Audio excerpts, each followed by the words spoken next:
Hola, bienvenidos a todos a este espacio de Día AINI. Yo soy Irene y hoy estoy con Eugenia del Castillo. Ella vive en Castelldefels, Barcelona, y es experta en tarot clásico. También investiga y estudia la historia del tarot, imparte clases particulares y también realiza talleres y conferencias. A mí lo que más me gustó de Eugenia y lo que me atrapó es que irradia una pasión contagiosa por el tarot y un amor hacia esta disciplina que, bueno, sabe cristalizar muy bien y de una manera muy creativa. Hola Eugenia, bienvenida, ¿cómo estás? Hola Irene, ¿qué tal? Muy bien, aquí esperándote y nada, y te agradezco mil esta entrevista, tenía muchísimas ganas. Sí, yo ¿Se me creo que nos escucha lo... bien? ¿Se me Sí, escucha guay, no? se te escucha perfecto, sí.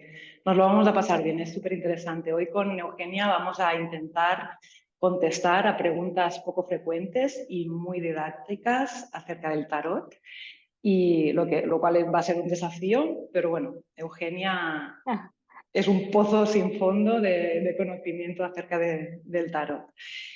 ¿Cómo llegaste, Eugenia, al tarot? O ¿cómo llegó el tarot a ti? Sí, bueno, de un modo yo lo digo o lo llamo trifásico, fue trifásico, tiene tres fases, ¿no? Ahora que lo estaba pensando.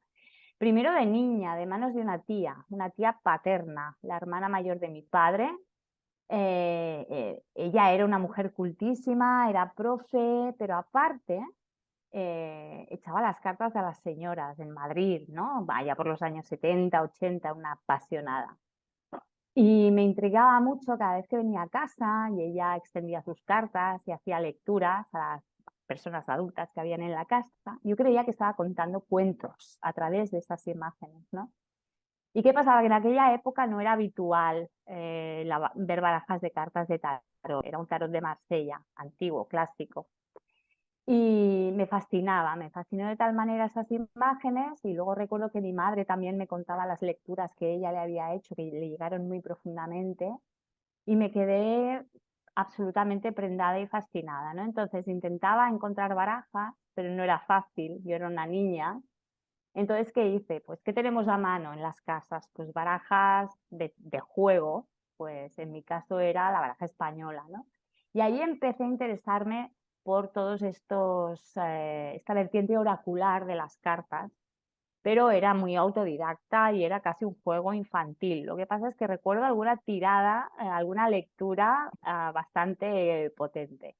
Y luego ya de mayor seguí leyendo, investigaba, pero te tenías que ir a una librería esotérica, a veces había revistas juveniles como la Super Pop que regalaban barajas, y no, pero era un poco de juego. Yo siempre había tenido en casa, me han inoculado mi madre la astrología, mi tía el tema del tarot, ¿no? Yo recuerdo que de ella me enseñaban cosillas, pero no era algo que practicara más que con las amigas o conmigo misma. Luego ya con 20 y pico de años salió La Vía del Tarot de Jodorowsky, y ese fue, digamos, la vía de entrada a ver el tarot de una manera diferente. Tuve un momento muy jodorowskiano, ¿eh? Entonces, esta vertiente evolutiva me fascinó, me llegó a fascinar. Me creí toda la vida del tarot y la alimenté, la hice mía, ¿no? Pero paralelamente seguí este ejercicio de lectura también en predictivo, no solo Jodorowsky, ¿no? Pero ya fui incorporando otras voces, otras maneras de entender las cartas. Pero era algo muy privado, ¿eh? Era autodidacta y absolutamente privado. Todo el mundo a mi alrededor, mi entorno, conocía de mi afición y mi pasión, y nos reuníamos muchas veces amigos, familiares alrededor de una mesa con las cartas y con lecturas, pero era algo privado, íntimo. Y la tercera fase, y la más importante, y ahí sí, digamos la fase pública, que saltó a lo público, entre comillas, fue cuando yo tuve una crisis personal muy, muy importante en 2020. Y yo siempre soy de las que se leen todas las mañanas 3 cartas, 2 cartas. Y fue un día de, digamos, estos días de inflexión, ¿no? Y se cayó una carta al suelo y fue la carta de la fuerza. Y era un momento muy potente donde yo me estaba recuperando de una enfermedad, de una trastorno de adicción al alcohol. Y esta carta, perdón, esta carta tuvo 2 mensajes para mí. Uno, que yo tenía que ser o que hacer gala de esta fortaleza para salir de esta enfermedad, ¿no? De este trastorno, y tener mucho coraje y tener mucha valentía. Y dos, que el tarot me iba a ayudar a ir, que tenía que tomarlo como un compañero, pero ya de una manera definitivamente, porque en todos estos años el impasse es, yo había tenido una relación de amor-odio, ¿no? Había la parte racional de mí que no consideraba el tarot como algo serio, ¿eh? Entonces tuve que transitar todas estas etapas hasta que al final, y lo confirmo, es el gran compañero y el gran maestro y me acompaña todos los días, ahora de manera más pública, ¿no? Con cursos, con una cuenta de divulgación, con futuros proyectos. Ya en una posición de maestra, completamente.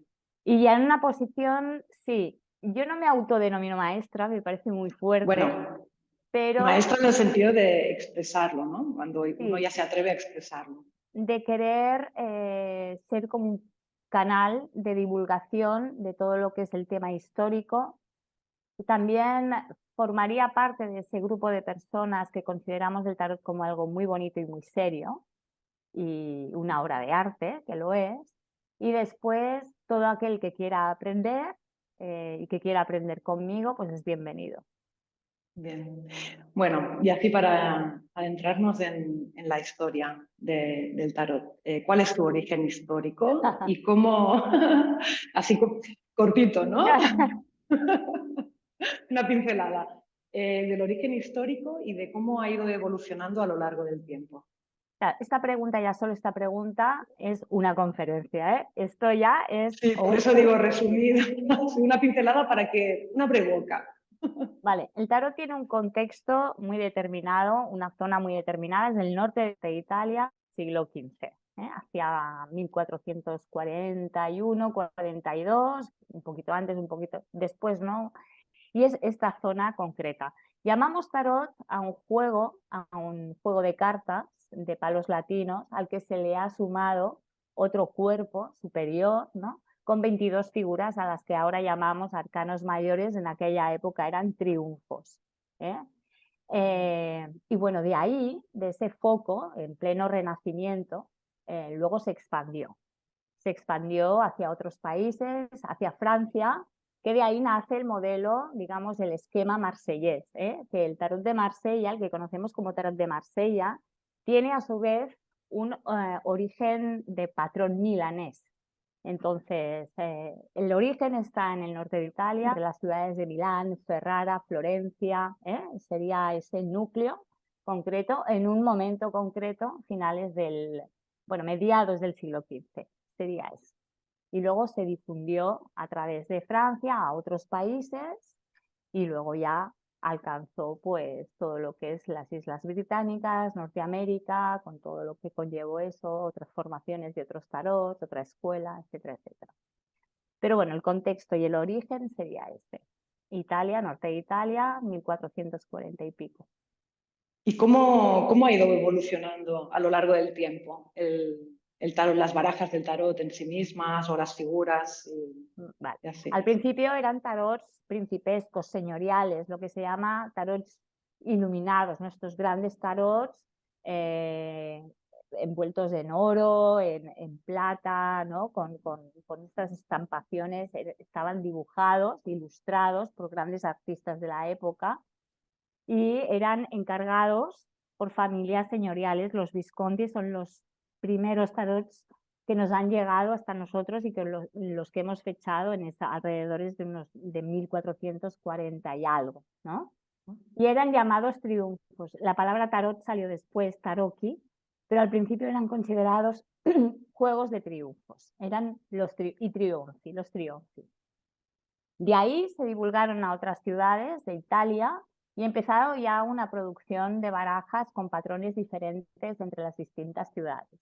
Y de ahí saltaron a ciudades como Lyon, en Francia, y surgiría el patrón que hoy conoceríamos como el patrón de Marsella, que tiene en origen un patrón milanés. Hay diferentes patrones y, por ejemplo, hay diferentes órdenes. En lo que hoy conocemos como arcanos mayores, hay diferentes órdenes de las cartas. Las cartas el orden marsellés de las cartas corresponden a un orden determinado, pero hay otros tarots clásicos italianos con otros órdenes, ¿no?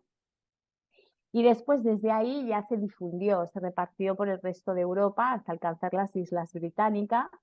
Y bueno, también el movimiento ocultista del siglo XVIII que se originó en Francia ya le da un valor oracular a las cartas, porque al principio eran cartas de juego, para jugar. Okay. Entonces este tarot clásico que conocemos bajo la forma, ¿no?, del Marsella, este tarot, ¿no?, con estas cartas numerales que llamamos pips, son los tarots de tipo pip, no tienen de por sí un sistema predefinido, luego se les añadió unos significados y luego todo el movimiento ocultista le echó encima pues todo lo que sabemos, ¿no? Astrología, el sistema de significados prefijados, y aún hasta ahora existe. Y luego lo que hizo la Golden Dawn, que es la orden de donde surgió el Tarot Rider, que es la escuela inglesa, ya es una baraja creada para leer con este tarot. O sea, ya lleva implícita un sistema de interpretación, ¿no? Pero al principio el tarot clásico, los tarots clásicos de Italia, después de Francia, ¿no? Eran barajas de juego. Y luego a partir del siglo XVIII ya se les infundió pues, una interpretación de tipo oracular. Pero bueno, hay algunas teorías ahí que incluso vamos a ver si no se descubre que ya tenía un origen diferente o ya tenía un uso diferente del juego. De momento todas las teorías al principio eran cartas de juego y también podrían tener a lo mejor algún tipo de destino pedagógico, ¿no? Con todas las ilustraciones de los arcanos mayores, porque hay muchas escenas que nos remiten hay virtudes cardinales, hay escenas cristianas, ¿no? Con mucha influencia de la religión, obvio. Entonces, bueno, pero para quedarnos con lo esencial, cartas de juego que luego los ocultistas las cogieron y ya les dieron un sentido de oráculo adivinatorio, ¿no? Bien, me va al dedo esta última frase para la siguiente pregunta, ¿no? De el oráculo y adivinatorio. ¿Qué rol juega la intuición en el tarot? Vale, la intuición, se entiende por intuición que es una palabra latina, ¿no? Intuitio, todo aquello que conocemos sin que la razón opere, ¿no? Sin un motivo racional o aparente, ¿no? Entonces yo creo que la intuición en la cartomancia se ejerce con práctica y conocimiento. Porque claro, la intuición, bueno, sí, pero tienes que conocer muy bien lo que estás manejando, las imágenes y su simbolismo. Y luego la práctica, porque la diferencia de una lectura a una lectura extraordinaria radica en la experiencia y el conocimiento que tiene el cartomante de aquello que está utilizando. Entonces, cuanto más sepamos y más hayamos leído, más sabremos matizar. Entonces, la intuición, digamos que para mí, no es todo en el ejercicio de la cartomancia. Tiene más peso el haber leído, el haber conocido, el haber estudiado con diferentes maestros en diferentes escuelas, ¿no? Pero un profundo conocimiento que luego da lugar, con la experiencia también, a ese pequeño matiz, a esos mensajes que llamamos intuición, pero que no son exactamente intuición, ¿eh? Son aquellas respuestas que sabemos que son, pero que para darles voz, primero conocimiento y luego práctica, experiencia. Yo creo que eso es más importante incluso. Luego, la práctica y el conocimiento son los que avivan el fuego de la intuición, ¿eh? Claro, cuando uno ya no tiene que estar, es como el conducir, ¿no? Cuando uno ya no tiene que estar pendiente y ha asimilado toda esa información, correcto. puede Pero tú, por reaccionar. ejemplo, claro, pero alguien, por ejemplo, que no sepa nada, hombre, sabrá cuando vea una imagen determinada, ¿no? Pero, por ejemplo, aquí la intuición tienes que conocer más cosas, ¿eh? O incluso te puedes equivocar si no conoces bien la imagen y de dónde viene esta imagen y no has leído y no has estudiado y no te has preocupado por tener un mínimo de conocimiento, ahí la intuición inventará. No, la intuición se basa en un conocimiento y luego en la pericia y en la manera de comunicar del cartomante también, que es muy importante, porque es un lenguaje visual que nosotros trasladamos al lenguaje oral, ¿no? Y ahí, claro, en esa conversión, en esa alquimia, aquí cada uno con su propia voz tiene que saber perfilar, ¿no?, todas estas respuestas. La intuición se ejercita con conocimiento y experiencia. Bien. Y hablando de conocimiento también, ¿no? ¿Cuántos estilos y enfoques del tarot hay? Porque uno, imagino que se puede nutrir también de distintos enfoques para afinar luego esa intuición, ¿no? Ese mundo simbólico. Esta pregunta me gusta muchísimo. O sea, considero que te doy las gracias, de hecho. Bueno, hay dos grandes escuelas, ¿eh? Las dos grandes escuelas son la escuela inglesa, que es la que hoy utiliza iba a decir 80%, no me gusta inventarme, ¿no? Que es la escuela inglesa Rider-Waite-Smith, que es este tarot que fecha de 1910-1911, creado por Edward White y Pamela Colman Smith, que es la ilustradora, ¿no? Y aquí la diferencia es que esta baraja ya lleva implícito un sistema de interpretación. Aquí ya lleva implícito, se creó ya con un sistema de interpretación de cartas, ¿no? Y la diferencia es que todas, por ejemplo, este es el 6 de bastos, vemos una escena determinada y en el 6 de bastos de aquí vemos que hay una cruz conformada por 6 palos y unas hojitas y unas flores, ¿no?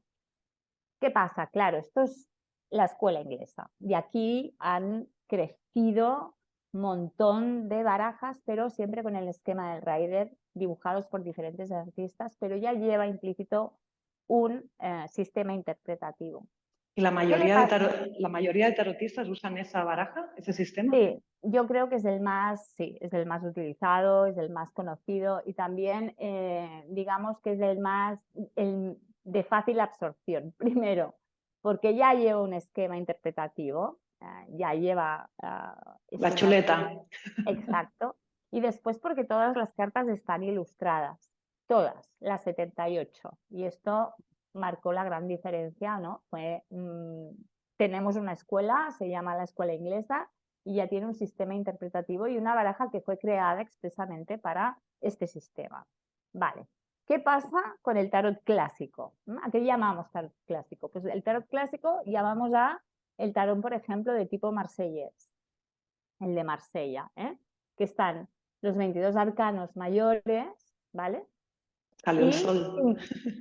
56 arcanos menores, que son las 10 cartas numerales del 1 al 10 y las 16 figuras cortesanas de la corte. ¿Y aquí qué pasa? Aquí no vemos escenas dibujadas.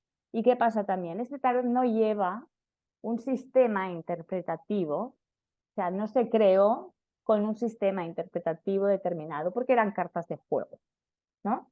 Entonces, ¿qué pasó? Pues que ahora mismo hay diferentes maneras de poder abordar la lectura de este tarot. Hay diferentes maneras de hacerlo, ¿no? Está, por ejemplo, la lectura abierta, está la lectura con significados. Las dos grandes son con significados aprendidos, memorizados, es decir, 6 de bastos tal, 3 de espadas tal, el ermitaño tal. Esta es una manera. Y la otra manera, y ahí también hay diferentes maneras, es no memorizamos significados. Y ahí lo más importante de estos enfoques diferentes para abordar este tipo de tarot que llamamos el tarot clásico, dentro del tarot clásico también tenemos a otros tarots de origen italiano. Este es un tarocchino, que es una belleza. Qué bonito. Que lo hizo Mitelli en el siglo XVIII, que es una belleza. Este no es un tarot, es un tarocchino, tiene 62 cartas, no 78. Y después tenemos al Minchiate, que son 97 cartas, que aquí además, en vez de haber 22 arcanos mayores, lo que llamamos arcanos mayores, hay 40 más 1, son 41. 41 más las numerales, más las figuras de la corte, en total 97. Pero también forma parte, es diferente porque es un tarot hipertrofiado, ¿no? Pero dicen incluso hay teorías que podría ser como el origen del tarot realmente. Bueno, entonces aquí el kit de la cuestión es cómo quiero aprender y qué escuela voy a aprender, pero principalmente serían estas dos grandes escuelas, inglesa, Tarot Rider White, ya con un sistema, o el tarot clásico, italiano, francés, y ahí hay diferentes enfoques. Uno es con significados aprendidos y el otro es un sistema de no memorización de significados, y ahí hay varios enfoques. Hay el enfoque de Camalia Elías, por ejemplo, de leer las cartas como el diablo, ¿no? Que ella se basa en la función de la carta, despojándole de todo el simbolismo, de casi todo el simbolismo. Está el enfoque de Enríquez, que es del analógico. Hay un enfoque alegórico y simbólico. Bueno, es más que nada diferentes, me enrollaría más, pero serían estas dos escuelas, y para el tarot clásico diferentes enfoques dependiendo de cómo quieras aprender. Wow.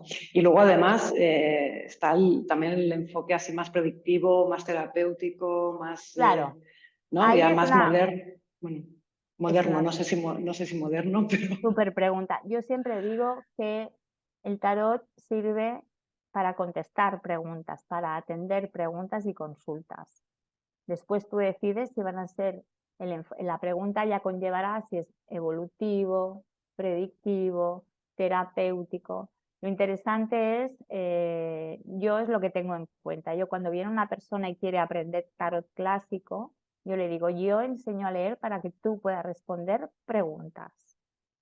No es igual una pregunta de cómo estoy yo en estos momentos, o en mi autoestima, o un enfoque, un tono de la pregunta más evolutivo o más predictivo, o es una pregunta y ellas van a, el tarot va a contestar a esa pregunta o a esa consulta. Entonces se diseña la consulta, se diseña la tirada, ¿no? Como todo lo que acompaña, pero yo siempre digo que contesta preguntas y atiende consultas. hay que tener un montón de recursos ahí bajo, bajo la manga para abordar tantas Claro, opciones, ¿no? claro, claro. Y bueno, nos has enseñado distintos mazos que están compuestos por arcanos mayores y arcanos menores, ¿no? Sí. ¿Cómo se relacionan entre ellos y cómo se pueden interpretar? También Así, también cortita, pero... me encanta que me hagas esta pregunta. A ver, aquí vamos al enfoque otra vez, ¿no? Primero, tengo que decidir cómo quiero leer, desde qué método quiero leer, ¿no? Tengo que elegir un método. Cuando ya tengo elegido el método, lo tengo que estudiar, lo tengo que practicar. Si decidimos no estudiarlo con significados, ¿no? Aprendiéndonos todos los significados prefijados y tres de bastos esto, si no queremos hacer este ejercicio de memorización, si queremos optar por una vía más plástica, más libre, que no inventa nada, porque los que leemos sin memorizar cientos de significados no inventamos nada. Entonces, lo más importante es la técnica de lectura. Hay unas técnicas determinadas para poder hacer estas alianzas entre las imágenes y aportar unas narrativas convincentes atendiendo a un contexto de la pregunta. Y sobre todo, lo más importante es la pregunta. Esa es la brújula a través de la cual nosotros vamos a orientar una respuesta en base a un lenguaje visual, porque las cartas configuran un lenguaje visual. Entonces será el canal hacia donde nuestra oralidad se exprese. Pero lo más importante, no te podría explicar cómo, porque depende del enfoque o depende de la metodología de lectura, ¿no? Entonces yo, por ejemplo, a mí me gusta mucho leer las cartas con un enfoque simbólico y alegórico, pero yo también añado numerología. Hay gente que no le añade la numerología. Yo también incorporo el lenguaje de las flores y del arte floral. Hay gente que no. Depende. El tarot clásico es toda una aventura para aquel que quiera recorrer el camino, ¿no? El camino. Wow. Es que te preguntaría más acerca de esto porque, claro, Lo más interesante del alumno que llega al tarot clásico, de la persona que quiere, es ya tiene una experiencia. Quiero decir, normalmente no se empieza, ahora mismo no empezamos con este. No, llegamos aquí cuando ya conocemos este. Normalmente suele ser el camino y no a la inversa. Yo lo hice a la inversa. Yo no conocía el Rider. Yo vi un vídeo en YouTube y dije, ¿este tarot qué es? Este no es un tarot. Luego cualquiera que me escuche va a decir, esta tía. Claro, para mí el tarot era esto de dibujitos que es. Entonces me interesé por el Rider, pero posteriormente de conocer más, sí. O sea, yo hice el camino a la inversa. Pero normalmente cuando llegas al tarot clásico, llegas a través de una puerta de Rider Waite Smith. ¿Eh? Y no todo el mundo. Hay gente que igual le interesa, pero luego ya no le interesa porque claro, es un lenguaje abstracto, ¿no? Entonces, ¿cómo voy a leer yo 3 bastos, 5 copas y tal, ¿no? ¿De qué va esto? Y ahí está lo bonito también, ¿eh? Ahí está lo romántico, sí que ahí está la gran búsqueda del alumno, de la persona, incluso del profe, ¿no? Vamos, yo doy muchas referencias bibliográficas, invito a seguir a otras personas, a hacer otros cursos, porque es como en los idiomas, cuantos más idiomas sepamos, más y mejor y con más gente nos podremos comunicar, ¿no? Y más textos podremos leer. Casi llega un momento que si sabes 6 idiomas, parece que no tengas límite en poder La absorber sinapsis es conocimiento. distinta, ¿no? Y luego para la intuición que Claro, comentábamos al principio, claro, desde claro. entendida en Aquí esas igual, conexiones. correcto. Aquí igual, correcto, tú lo has dicho, ¿no? Una persona que ha estudiado en 5 o 6 escuelas de tarot clásico con maestros especializados en aprender estos sistemas, estos enfoques, wow, ábrete al mundo y explora todo lo que puedas. Porque luego cada uno hacemos nuestro pupurri, ¿eh? Esto es políticamente incorrecto, pero cada cartomante es un mundo. Nuestra voz, mi voz, no será la misma que la tuya o de cualquier otra persona. Cada uno le da la propia voz. Porque sobre todo el tarot que es comunicación. Nos estamos comunicando. Las cartas son un canal, ¿eh? Entonces, tener muy presentes, cuanto más sepamos, cuanto más hayamos aprendido, más hayamos visto, más hayamos viajado intelectualmente hacia este mundo, mejor vamos a poder leer y atender la consulta de la persona o la propia. Claro, claro. Mencionaste alegorías. ¿Nos puedes poner un ejemplo de una alegoría? A ver, yo siempre lo explico, porque claro, ¿qué es una alegoría? Pues una alegoría es una figura que está dibujada o en esculturas, incluso es una figura literaria, es un concepto abstracto cargado de simbolismo que está representado en una imagen, en el caso del tarot. Vale, pues tenemos aquí la alegoría del tiempo. Lo llamamos el ermitaño, pero en el tarot clásico esta imagen era la representación, se le llamaba el vecchio, el viejo, el tiempo. Y en vez de tener una linterna, tenía un reloj de arena. Entonces, esta imagen fue mutando con el tiempo, se fue porque las imágenes van evolucionando, ¿no? Y ahora lo que llamamos ermitaño, ¿no? Que ya le vemos como un señor, ya le hemos dotado de otras características más evolutivas, más psicológicas, ¿no? Aquí el tema junguiano ha tenido mucho que ver en el tarot de tipo evolutivo, ¿no? Pero hay que entender que esta alegoría al principio de los principios era la alegoría del tiempo, que luego ha ido evolucionando. La más conocida de todas, una de las más conocidas de todas, es la justicia, ¿no?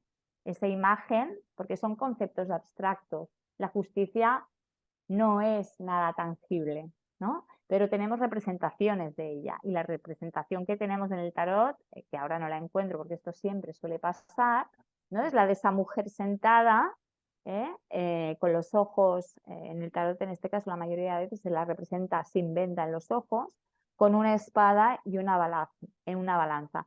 Todo en ello es simbólico. La espada es la espada con la que cortamos, ¿no? Con la que el poder de la verdad, de la justicia y la balanza con la que se equilibran para poder tomar una decisión. Estos son las alegorías. Son estas figuras que representan conceptos abstractos muy amplios, cargadas de simbología. Wow, a mí me apasiona esto. Cuando puedes llegar tan a lo profundo con algo tan abstracto Claro. y Bueno, tan amplio a la vez, ¿no?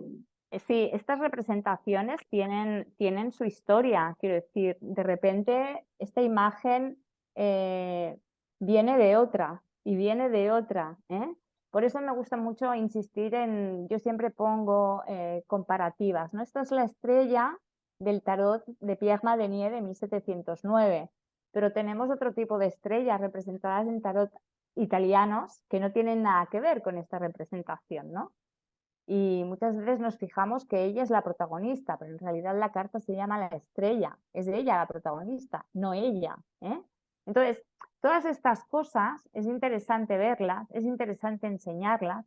Quien tiene mucha curiosidad va enseguida a los libros, ¿no? Pero bueno, ¿qué pasa? Que en lengua castellana tenemos muy poca literatura fuerte, ¿no? La mayoría está pues en inglés o en francés, ¿no? Eso también habría que hacer algún esfuerzo por intentar traducir Bueno, tú toda. estabas traduciendo, ¿no? Yo Algunos libros. traduzco, sí, traduzco algunos textos, traduzco algún catálogo, si estoy en ello, como requiere mucho tiempo.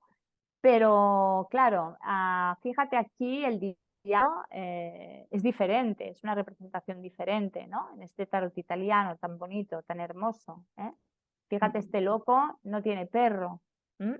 Nos Ajá. quiere, nos quiere decir otra. Cada tarot nos dice una cosa, ¿eh? También es como los acentos o los dialectos, ¿no? Dependiendo también de con qué tarot trabajemos, pues tendremos una imagen u otra imagen y muchas veces la imagen misma, el conocimiento de la misma nos dará la clave, la buena lectura. Por eso es tan importante remontarse a tiempos pretéritos para entender lo que tenemos delante de los ojos. Claro. Esto, bueno, ya casi como que nos hemos comido la pregunta que te iba a hacer. Que era, pues, ¿qué significado pueden tener los colores, los símbolos o los elementos Todo, visuales, ¿no? Que todo, es lo que hemos estado hablando ahora mismo. claro, todo. Pero bien. Y luego, ¿cómo puede influir? Porque muchas personas, aquello que popularmente se le tiene un poquito de respeto o miedo al tarot, ¿no? Por ejemplo, no, yo no me tiro las cartas. Uy, uy, ¿qué me va a decir el tarot, no? Total. No sé, el tarot no sentencia, ¿no? O sí. ¿Qué influencia tiene el tarot Bueno, en nuestras decisiones y acciones?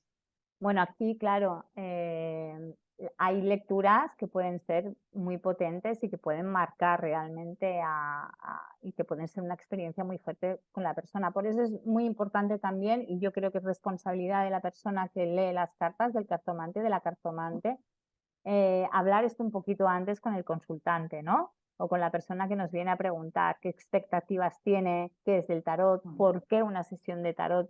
Todas estas cosas son importantes. Porque claro, tú imagínate que tienes que yo no tengo evidencia, yo no tengo mediumnidad, ¿no? Ni evidencia. Yo sé leer las cartas en base a un sistema, ¿no? Siempre hay algo de mágico, ¿eh? En todo acto oracular, siempre, no lo niego.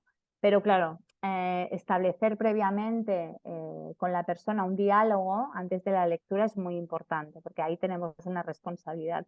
Yo siempre intento interesarme en el por qué, en las expectativas que tiene esa persona. Desde luego no sentencian las cartas, es como visibilizan hechos, opciones, ¿no? Posibilidades, estados internos, externos, muchísimas cosas. Una lectura puede ser muchas cosas, pero siempre hay que tener en cuenta eso, con qué expectativas, con qué mochila nos ha venido la persona, ¿no? Aclararle, pues esto, que ni soy medium ni nada, yo no tengo esos dones, no los he incorporado, sí que tengo una gran intuición y un conocimiento X de las cartas, y me encanta, eso se lo puedo asegurar. Y después también explicarle que hay figuras fuertemente, que son fuertes a nivel visual, ¿no? Tenemos a la carta de la muerte, tenemos a una torre, tenemos a un diablo, hay cartas que son visualmente fuertes y que pueden dar lugar a equívocos si no se explica bien.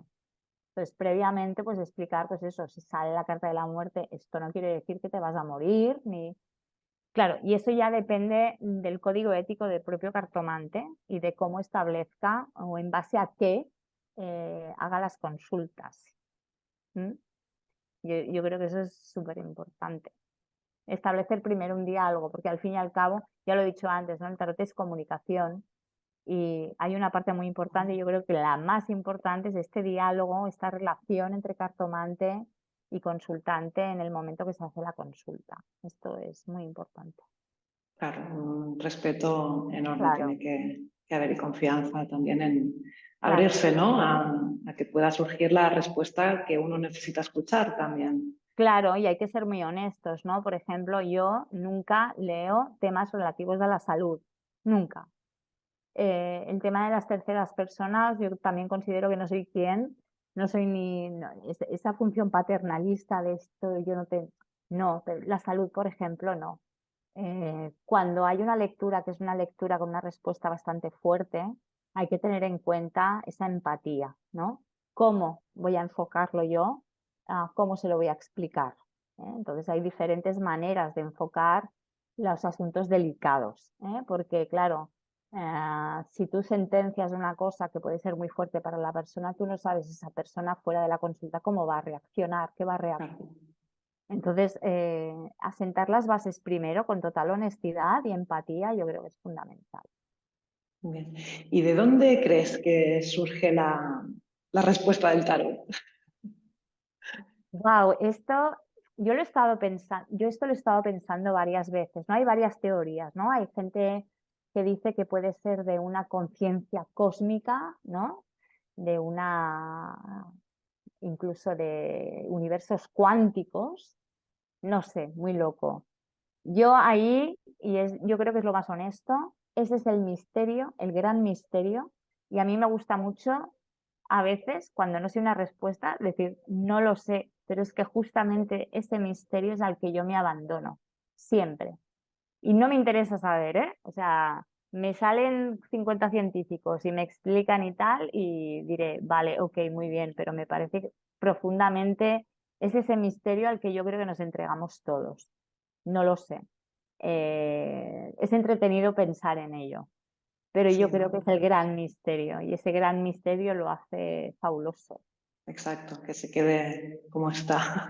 Yo creo, a mí el tarot me ha vinculado mucho la idea de que hay algo que es más grande que todos nosotros, ¿eh? Y esta idea, que yo no la tenía hace unos años, la rechazaba profundamente, quizá me ha convertido un poco más en creyente en eso de que hay algo mucho más grande que todos nosotros, que esto en la astrología se explica muy bien, ¿eh? El cómo es arriba es abajo. Así que no te lo podría explicar, pero la simple idea de este abandono al misterio me parece Mm, fascinante y me parece una de las cosas más bonitas que tiene. bien. Sí, sí, totalmente. Bueno, ¿qué haríamos si no tuviéramos el misterio de la vida, ¿no? Me parece fabuloso, me parece muy bonito. Y hablando de misterios o de cosas así sorprendentes, ¿tienes anécdotas o experiencias personales que hayas vivido a nivel personal, con alguna tirada personal o en consulta Bueno, o en tus clases? bueno, en las más fuertes han sido conmigo misma, es decir, han sido zascas que me han dado, que eso también es un aprendizaje muy interesante. Yo creo que tuve una crisis muy fuerte en diciembre, fíjate tú.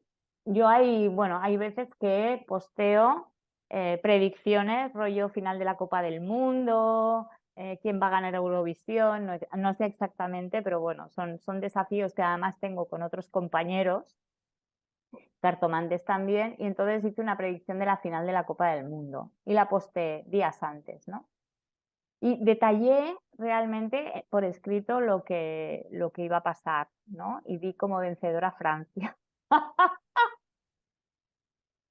Porque, y lo justi no, luego, pero esto fue un cataclismo para mí, o sea, me hundió en una crisis profundísima que mucha gente vino a animarme y tal, no fue idiota, pero me replanteó muchas cosas a mí misma, o sea, me confrontó con varios capítulos de la película de qué es ser tarotista, qué significa esto, por qué he fallado quiero decir, todo esto, ¿no?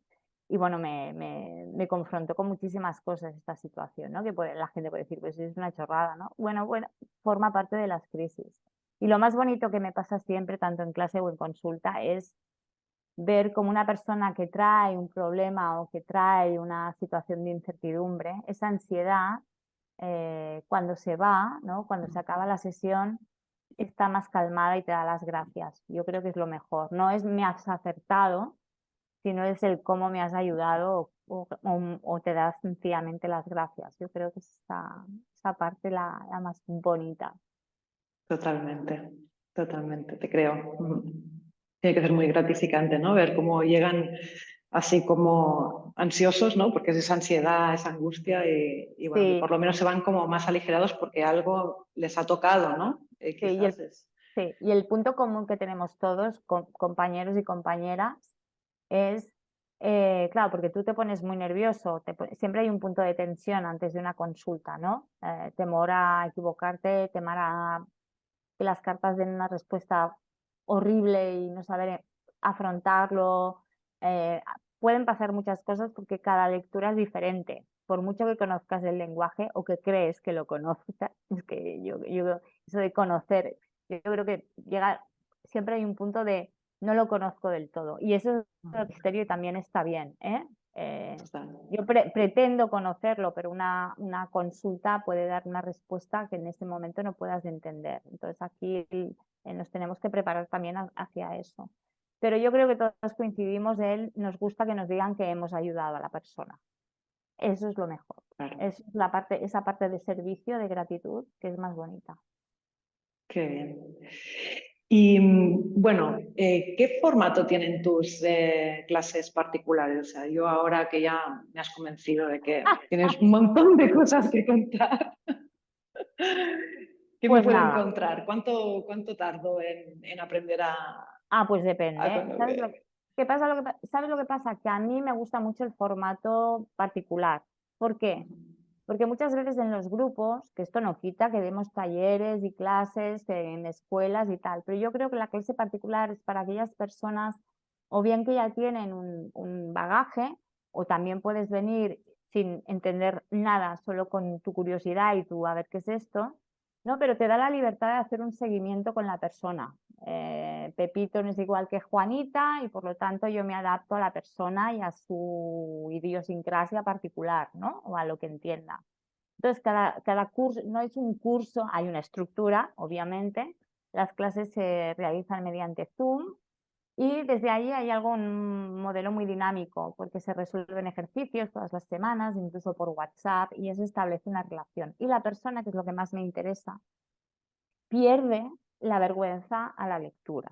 Porque, ¿qué pasa? Que cuando estamos en grupos y vemos que hay personas que saben o que no, ¿no?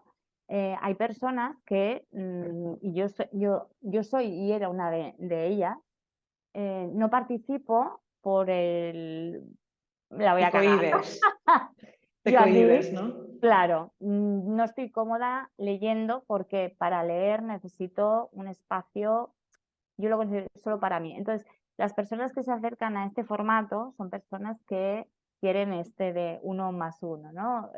Porque evidentemente luego se plantean, bueno, pues lecturas más de tipo personal que se pueden resolver como ejercicios. Hay una guía muy personalizada. Hay un contacto muy estrecho con el profe, con la profe, ¿no? En este caso. Y este formato es el que yo creo.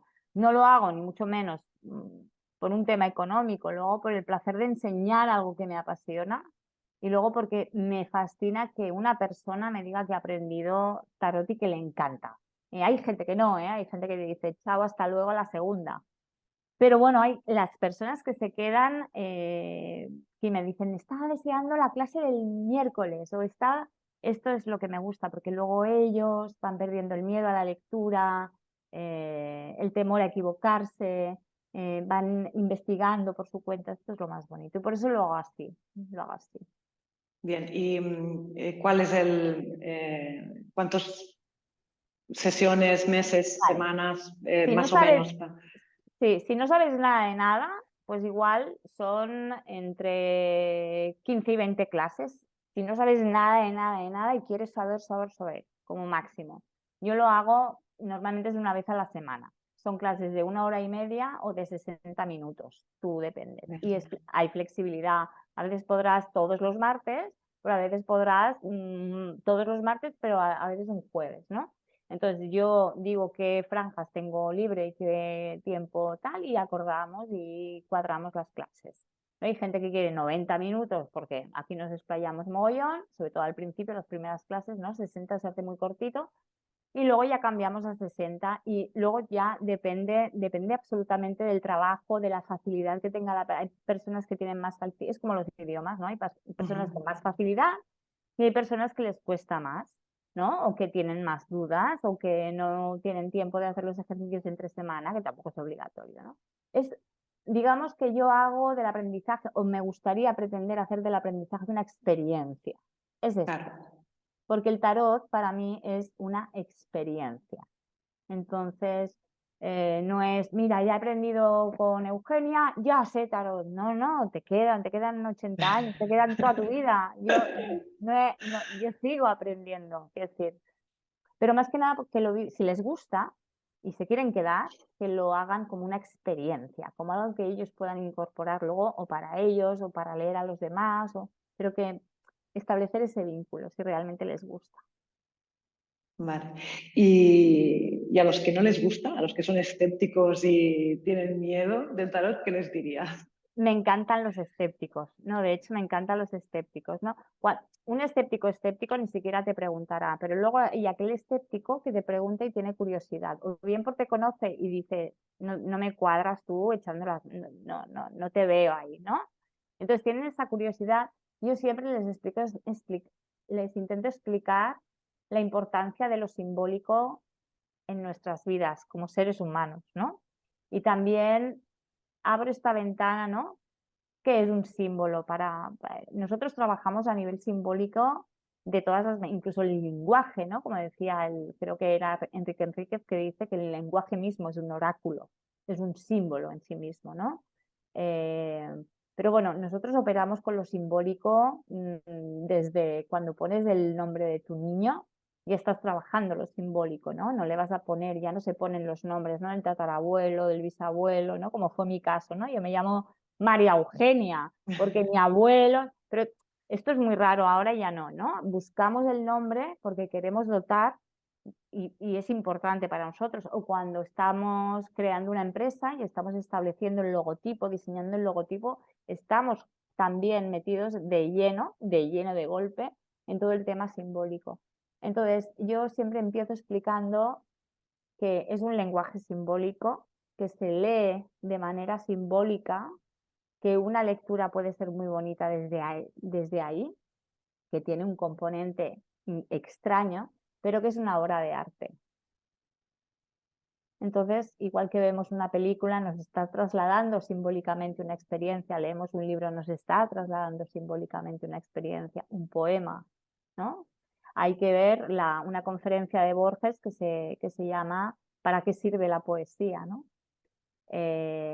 Puede ser una lectura, puede ser también una pieza artística, ¿eh? Entonces, para el escéptico intento que entre por ahí, porque también tiene mucho de arte, también tiene mucho de humano. Entonces, claro, si el prejuicio que tiene es lo que vemos a las 3 de la mañana cuando ponemos la televisión, ¿no? Si eso es el tarot para él, vale, ese es el tarot para él, pero intento que lo mire desde el lado que yo lo veo. Y desde el lado que yo lo veo es profundamente bonito. Entonces intento pintárselo así como yo lo siento realmente. No le vendo ninguna moto, es como yo lo siento. Bueno, ¿y a los miedosos? Bueno, a los miedosos también explicarlo que las cartas están hechas por humanos para humanos, ¿no? Y todo esto, yo no creo en tema de portales, sí que creo obviamente en el tema de las energías, pero es algo obvio para mí y creo, para todo el mundo. Seguramente para las personas que nos escuchen es obvio, ¿no? Pero el tarot no viene cargado, siempre depende de desde dónde lo ejerza la persona, el cartomante, ¿no? Si yo tengo mala leche, pues mis lecturas tendrán mala leche, porque yo tengo mala leche, no sé si me explico, ¿no? Sí, que es una cosa más de la persona que de las pobres cartas, ¿no? Claro, las cartas al fin y al cabo Claro, yo lo que hago es ritualizo de la siguiente manera, enciendo una vela, lo trato con respeto, pero trato con respeto a la persona que va a venir, ¿no? Y me trato a mí con respeto. Entonces, si lo ejercemos desde un respeto, mm, no hay portales, ni pasa nada, claro, si los prejuicios de las personas ya son muy, muy serios, mi pretensión no es desmontarle el chiringuito, ¿eh? Claro, Respeto tus miedos, respeto tu escepticismo. Ahora, si se acercan, no, es que tengo miedo porque me han dicho que tal, entonces iniciar una conversación para hacérselo ver como yo lo veo, ¿no? Es así. claro. Bueno, ya esta era, digamos, la última pregunta respecto al tarot o ahora yo quisiera saber un poquito de ti, porque tú ayudas a un montón de personas que pasan por tus consultas, a gente que quiere aprender el tarot para también conocerse a sí mismo, pues quizás a través del tarot o entender un poquito más acerca del misterio de la vida. Sí, sí. ¿Y a ti quién te acompaña, quién te nutre y quién te inspira? Pues todos los maestros y maestras que me han y me acompañan y todos los alumnos y alumnas. Son maestros también, ¿no? Porque cuando, es decir, aprendo de todas las clases yo y ellos aprenden o me dicen que aprenden también, ¿no? Entonces, de todos aquellos de los que yo he aprendido y de los que sigo aprendiendo y también de las personas que quieren o dicen aprender conmigo, ¿no? Porque al final es una comunicación, se establecen aprendizajes en ambos sentidos, en ambos sentidos. Yo he aprendido mucho y Recíproco. aprendo mucho de las clases, es una pasada.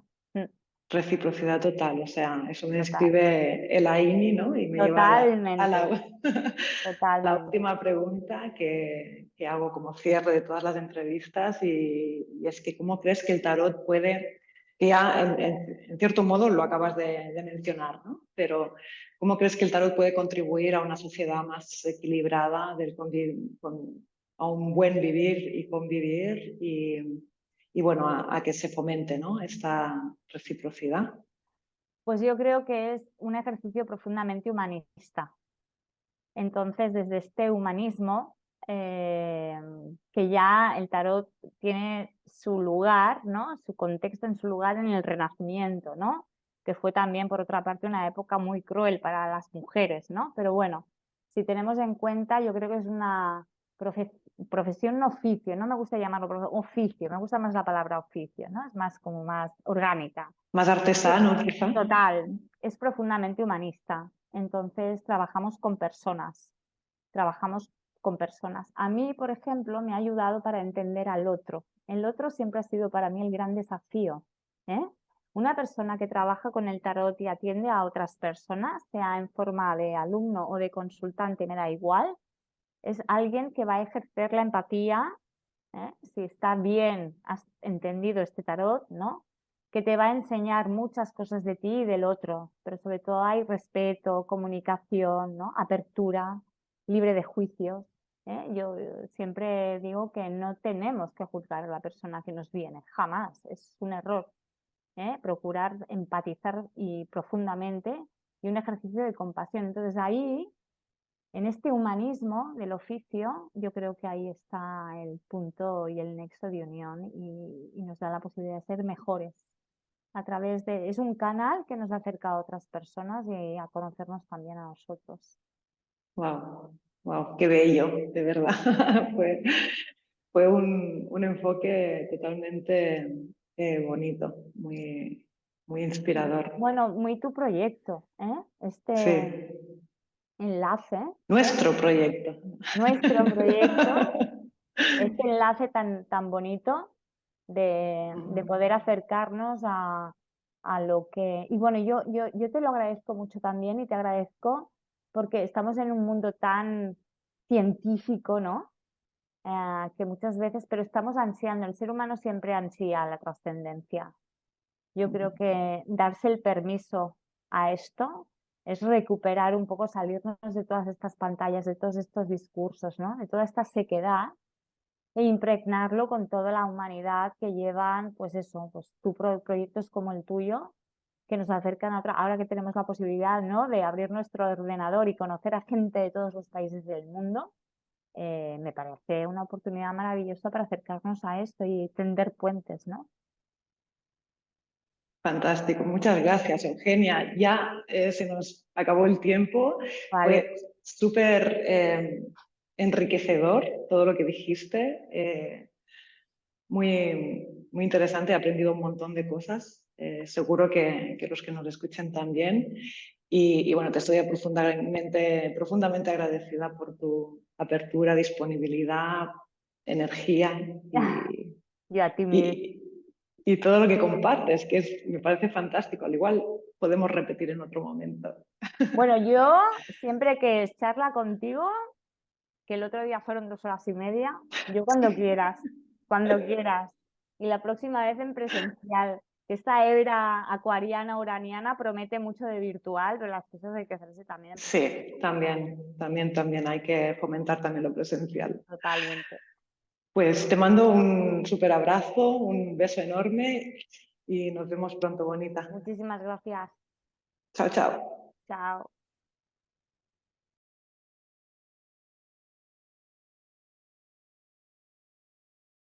Bueno, aquí corta, nena, que me he liado.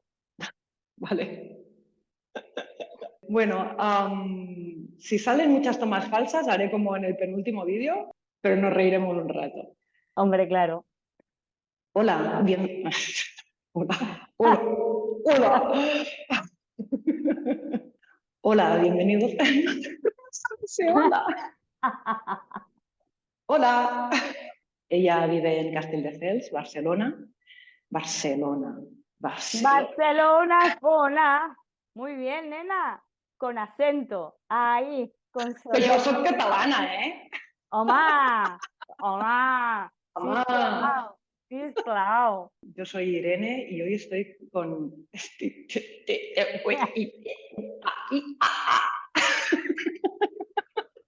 Normalmente solo me atranco una vez, ¿sabes? No pasa nada. Ella vive en Castelldefels, Barcelona. Escolta, di Barcelona, porque ¿Sí? la S del final de Castelldefels, Me tranca. claro. Ella es de Barcelona y es Ahora tu mente te Está hace con ruido con Castelldefels. Me encanta. Ya está. Por enésima vez. No Y pasa nada. no pasa res. Venga. Home, no pasa res. Vamos allá. Hola Eugenia, bienvenida, ¿cómo estás? Hola Irene, ¿qué tal? Muy bien, aquí esperándote.